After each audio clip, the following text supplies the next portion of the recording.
Miyeng tabiribasing khwai khudimukpu ahanmuktada PK channel pathaminasi kaminasi channel asigi adongi marup kamasur mangangna taram noksari amadi ikoknono kurumjari.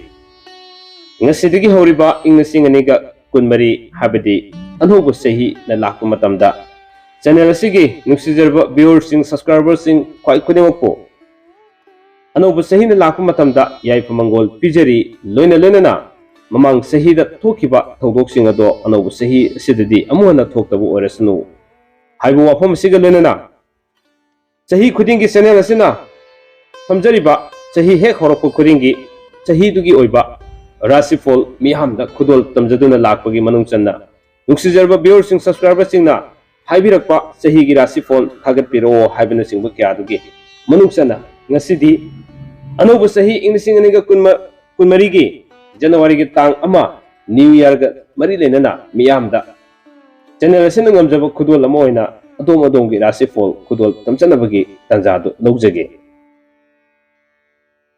ngasi gi thamjariba rasifol asi aina chayol gi rasifol da thamjabagum mes rasifol dagi mathang manaw naina adum hawjare haraga min rasifol da chapmanana adum losinjage aduga rasi sing sida sahi gi oina isa gi rasi singna nupagi amadi nupigi animaki chap manana rasi singsida kari leri haiba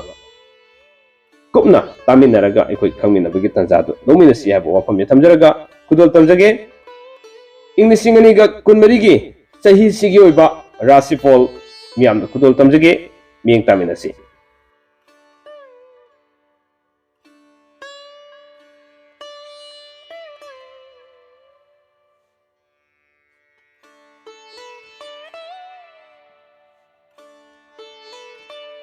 Marakthana nungairaba paujala matang pijari madudi ayu samangna yaujaba Phyto Life company na tongan ba mahaki product asina anobu product kaya masu lakpa aduga huji chatliba sahi si losilakpagi product sing sida tongan ba anaba kaya amadi cosmetic ki item kaya ada yamna soba offer pijari maramdi company asina hokiba English singaniga tararet habidi 2017 dagi linkas charakpa company asina ngasidi sahi taruk mabung phana miyang seba torpa amadi anaba kya phalakibagi nuwairba paujil kya pudun lakiba amadi thabak phangdaba naha kya su thabak pibagi senthok lambi leibagi lambi kya ma pusinjarapda mai pakna changsinjarkiba adagulaba Phyto Life company da ngasidi sahi silosilakpaga mari lenana hana product asisi nabiriba anaba kyagi yingbiraga amadi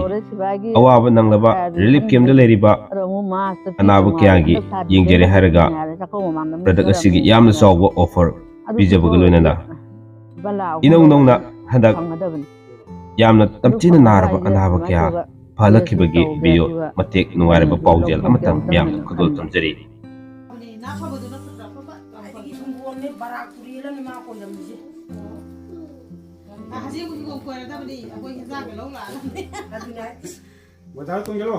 Moza tongelo.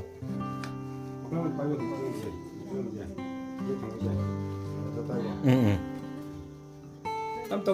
tục. Rất là hay. thang với nó capacity thang nó 살 보통 나 통신 명 보통. 상체 돈이 됐다. 아나 보세요. 안 누가네 아직. 통화래라며. 콩도 잡혀도 lum이브라. 다시 또 들어봐. 아주 살 보통 돌아올 개면기. 나나나. 세수도 탄걸로. 나한테 세수도 다도 오바. 선나 Hena ako pamaron kang biningma leragasu video sida hapsariba number sida call tobiduna ako pamaron kang bibiyagani amadi adom na leriba anaba kodakta phanba yabagi kudong sabadu lominaduna haksang fabana lanni aduga senthok lami leiba nungay yaifana leiba punsimba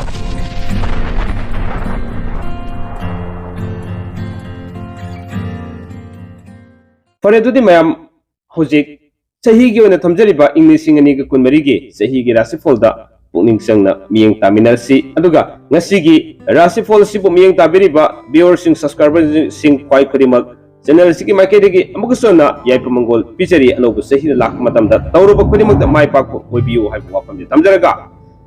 ꯑꯍꯥꯟꯕꯗ ꯑꯗꯣꯝꯒꯤ ꯃꯦꯁ ꯔꯥꯁꯤꯐꯣꯜ ꯈꯨꯗꯣꯜ ꯇꯝꯖꯒꯦ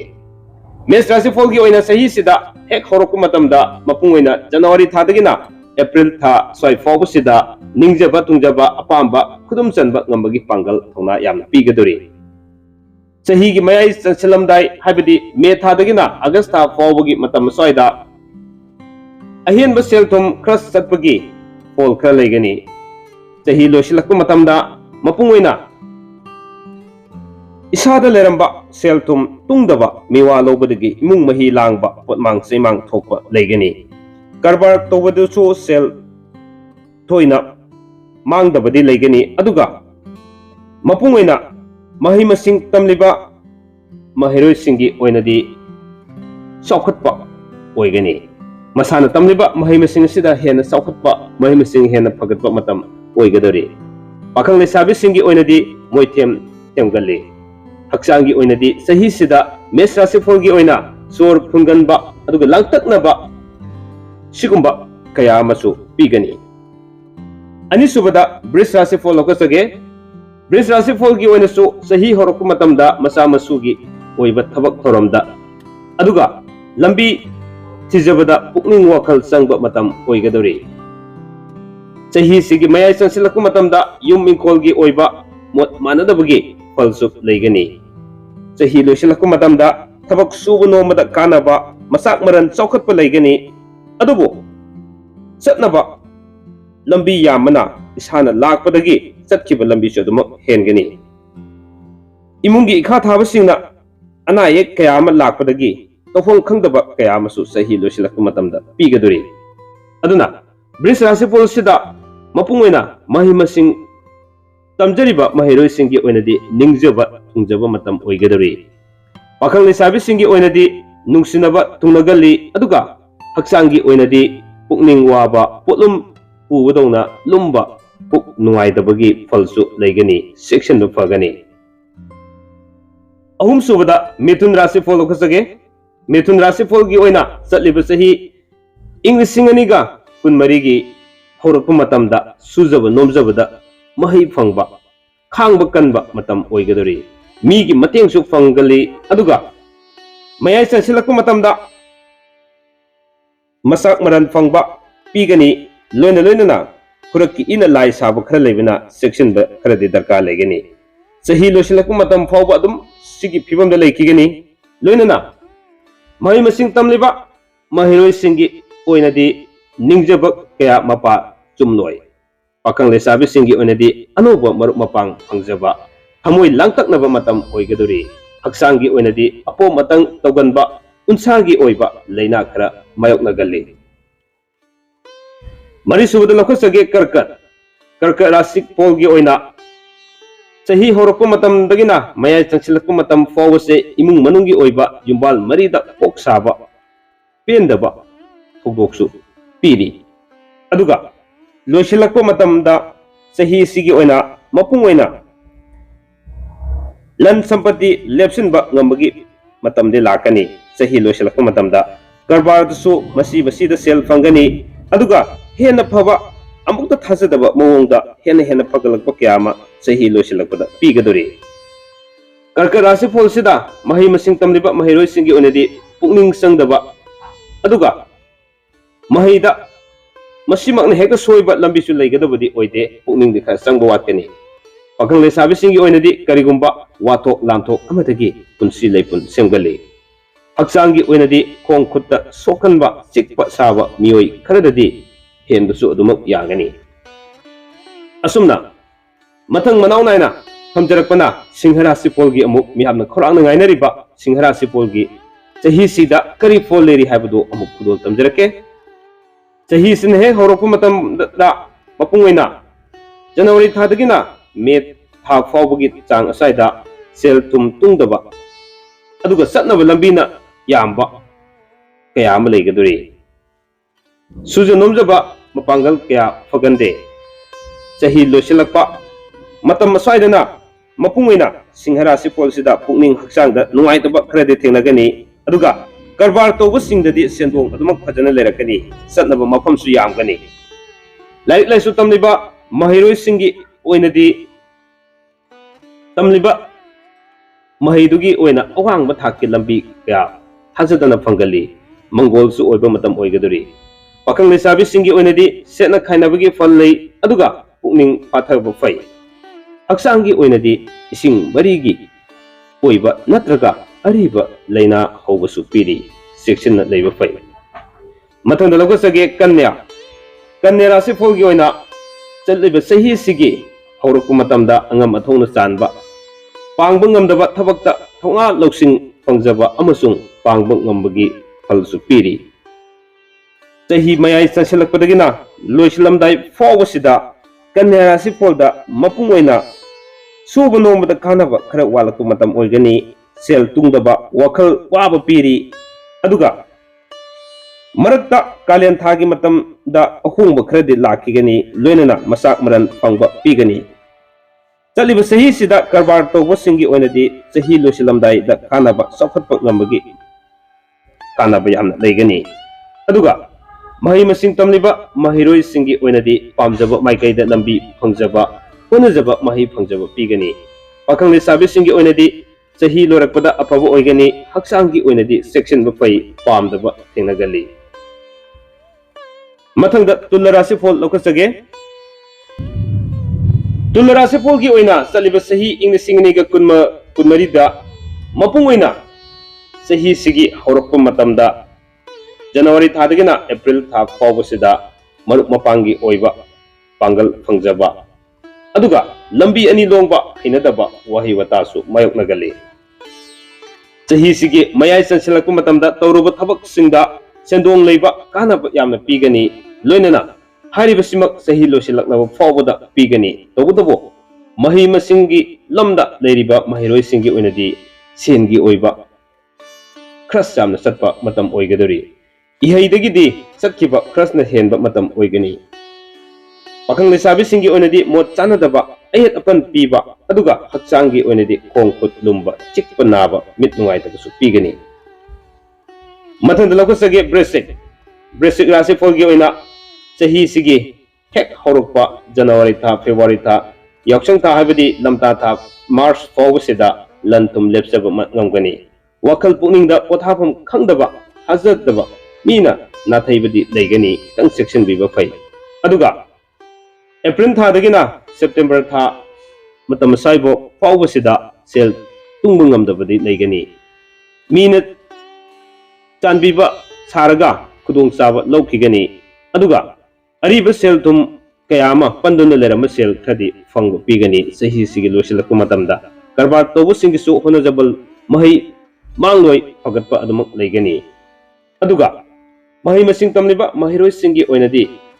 ꯃꯈꯣꯏꯅ ꯇꯥꯜꯂꯤꯕ ꯄꯥꯟꯗꯝ ꯑꯗꯣ ꯈꯨꯗꯨꯝ ꯆꯟꯕ ꯉꯝꯕꯒꯤ ꯂꯝꯕꯤꯗ ꯂꯨꯞꯆꯕ ꯃꯪꯒꯣꯜ ꯑꯣꯏꯕ ꯄꯤꯔꯤ꯫ ꯄꯥꯈꯪ ꯂꯩꯁꯥꯕꯤꯁꯤꯡꯒꯤ ꯑꯣꯏꯅꯗꯤ ꯀꯥꯏꯅꯈꯤꯕ ꯐꯪꯖꯕ ꯑꯣꯏ, ꯍꯛꯆꯥꯡꯒꯤ ꯑꯣꯏꯅꯗꯤ ꯇꯨꯝꯕ ꯌꯥꯗꯕ, ꯃꯪꯍꯥ ꯅꯨꯡꯉꯥꯏꯇꯕ ꯋꯥꯠꯄ ꯄꯤꯔꯤ꯫ ꯃꯊꯪꯗ ꯂꯧꯈꯠꯆꯒꯦ ꯙꯅꯨ꯫ ꯙꯅꯨ ꯔꯥꯁꯤꯐꯣꯜꯒꯤ ꯑꯣꯏꯅ ꯆꯍꯤꯁꯤꯒꯤ ꯑꯣꯏꯅ ꯑꯌꯥꯝꯕ ꯃꯇꯝꯗ ꯍꯩꯁꯤꯡꯅ ꯆꯠꯆꯕ ꯐꯕ ꯃꯇꯝ ꯑꯣꯏꯒꯅꯤ, ꯄꯥꯝꯗꯕ ꯊꯕꯛ ꯊꯧꯔꯝꯗ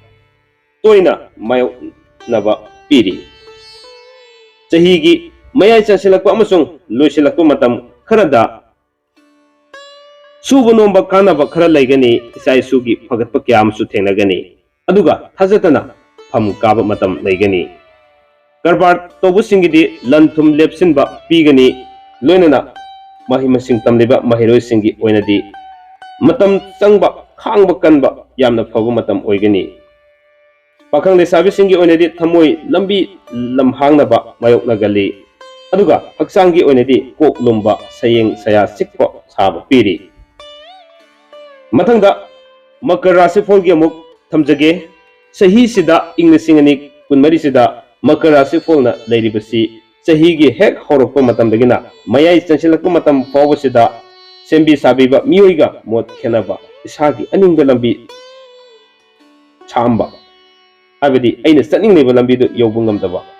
ꯑꯗꯨꯕꯨ ꯊꯧꯅꯥ ꯂꯩꯅ ꯊꯕꯛ ꯇꯧꯕꯗꯤ ꯂꯩꯒꯅꯤ꯫ ꯌꯥꯅꯕ ꯄꯣꯔꯛꯄ ꯀꯌꯥ ꯑꯃ ꯁꯤꯅ ꯑꯐꯕ ꯂꯝꯕꯤꯗ ꯆꯠꯈꯤꯕ, ꯃꯌꯥꯏ ꯑꯣꯏꯅ ꯆꯠꯂꯒ ꯁꯥꯎꯒꯟꯗꯕ ꯐꯕ ꯃꯇꯝ ꯑꯣꯏꯒꯗꯧꯔꯤ ꯆꯍꯤꯁꯤꯅ ꯂꯣꯏꯁꯤꯜꯂꯛꯄ ꯃꯇꯝꯗ ꯁꯦꯜ ꯊꯨꯝꯒꯤ ꯆꯠꯅꯕ ꯃꯐꯝ ꯌꯥꯝꯕ ꯏꯆꯥ ꯏꯁꯨꯁꯤꯡꯒꯤ ꯄꯦꯟꯗꯕ ꯊꯦꯡꯅꯕ ꯀꯌꯥ ꯑꯃꯁꯨ ꯂꯩꯒꯅꯤ ꯀꯔꯕꯥꯔ ꯇꯧꯕꯗꯗꯤ ꯁꯦꯜ ꯊꯨꯝ ꯄꯨꯊꯔꯝꯕ ꯀꯌꯥꯗꯣ ꯃꯗꯨꯃꯛꯇꯤ ꯂꯩꯔꯔꯣꯏ ꯃꯌꯥꯏ ꯑꯣꯏꯅ ꯑꯗꯨꯝ ꯂꯩꯒꯅꯤ ꯁꯦꯜꯁꯨ ꯄꯨꯊꯗꯕ ꯑꯗꯨꯒ ꯇꯣꯡꯁꯨ ꯇꯣꯡꯗꯕ ꯃꯌꯥꯏ ꯑꯣꯏꯅ ꯑꯗꯨꯝ ꯆꯠꯄ ꯉꯝꯒꯅꯤ ꯇꯧꯔꯤꯕ ꯊꯕꯛ ꯑꯗꯨꯅ ꯆꯍꯤꯁꯤꯗ सिमदि तौरके हाबसे ngambमक्ति लेरोय अदुबो इसागी ओइना खरसादि वातब मतम ओइगनि महिरोय सिंगी ओइना सेल थुम यामना संगबा तमलिबा महिदगी सेल थुम संगमने हेंगनि पखंग लेसाबिगी ओइनादि निंगबु थुंगदबा अरानबा पांबेदगी लाथोकपा फै हक्सांगी ओइनादि नाफम साफम खंगदबा अनोबा मतम मतमगी लेनबा लेना क्या अम लाकनि सेक्शन द फै कुंभा कुंभ राशि फल की वना सही हेक हरप मतमदा अवाब कोक्चबा सुब नोंबा थबक तौजबदा निंहनदबा मतम चंगली अदुगा महिदी लेमना मांगदे सही लोइसिलक मतमदा मपुंगिना तालंबा सेलदगी मफम खंगदना चटखिबा लई सेक्शन लौदबा तारगदि पुंगिंग लांगबा अदुगा खोइरांग खुसाउनबा मतम अयाम मतमदा लैगदोरी चलिबा सही सिदा महिरोय सिंगी ओइनादि पुनिंग लांगतकनबा पुनिंग लेताब ngамदबा लम कोइनिंगबा कया अमा लैगदोरी पखंग लेसाबि सिंगी ओइनादि मुक्नबदगी पुंसी लैपुन सेमगली हक्सांगी ओइनादि खोंया साबा खोंग खुत लुम्बा चानिंग लुम्बा पीरी अदुगा सेक्शन बदि अदुमक पब लैगनी हक्सांगी ओइनासु असुमना इंग्लिसिंगनी कुनमरी सही सिगी ओइबा अरोइबा राशिफल दसु मिन राशिफल सि कुदुल तमजगे नसाइदगी तारक्तुना मिन राशिफल यौरक्ति हैदुना अतम सांग ngaibiriba मिन राशिफल द लेबिरिबा इपुंग खुदिमकी व्यूअर सिंग खुदिमकी थमजगे मिन राशिफल सिगी हेक सही हरक मतमदा खनबना मा ताइबंगदना अमा निंगबना ममी साम क्या अमा लायकपा